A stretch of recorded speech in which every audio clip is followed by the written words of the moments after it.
캄보디아에서 한국인 대학생을 고문하고 살해한 혐의를 받는 중국 국적자 리광하오가 결국 붙잡혔습니다. 이번 체포는 한국인 대학생 사건 때문이 아니라 캄보디아에서 저지른 또 다른 범죄로 현지 경찰에 검거된 상황입니다. 하지만 한국생 사건도 국제공조로 함께 조사될 예정이라 사건의 전모가 드러나는 데 큰 영향을 줄 것으로 보입니다. 리광하오는 지난 8월 캄보디아 보코산 인근 스캠 범죄 단지에서 20대 한국인 대학생을 감금하고 고문한 뒤 살해한 혐의를 받고 있습니다. 당시 학생은 마약을 강제로 투약당하고 영상까지 촬영된 뒤 잔혹하게 살해됐습니다. 사건 이후 리광하오는 프놈펜 인근에서 권총을 들고 도피하며 은신처를 계속 바꿨습니다. 국가정보원은 리광하오가 과거 서울 강남 학원가 마약 조직과도 연관된 인물이며 한국으로 마약을 들여오다 적발돼 인터폴 적색 수배가 내려진 상태였다고 밝혔습니다.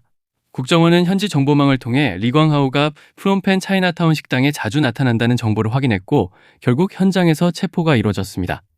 이번 사건은 해외 온라인 범죄 조직이 한국인을 노린 사건 중 가장 잔혹한 사례로 기록되고 있습니다. 대학생 폭행, 감금 사망 사건의 핵심용이자 리광호를 명단에 올린 것도 그 의미가 크다고 할 수 있습니다. 국민의 생명과 재산을 위협하는 범죄에 단호히 대응하겠다는 분명한 메시지입니다. 국회도 정부의 조치를 강하게 뒷받침하겠습니다.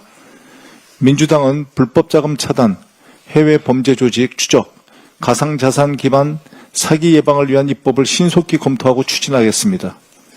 특히 당론 법안인 유죄 판결 전이라도 범죄 수익을 몰수하는 독립몰수제 도입을 서두르겠습니다.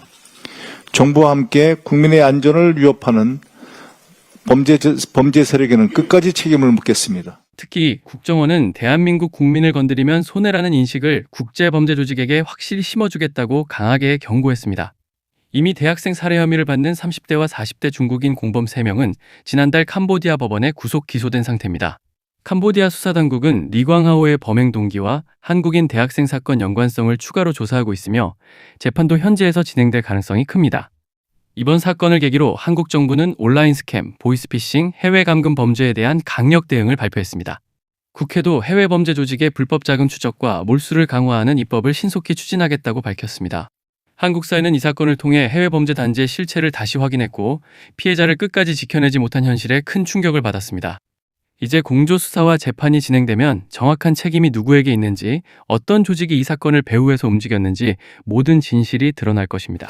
또한 캄보디아 대학생 살해 사건의 주범을 체포하고 스캠 범죄 해결에 상당한 역할을 한 국정원의 노고를 치하했습니다.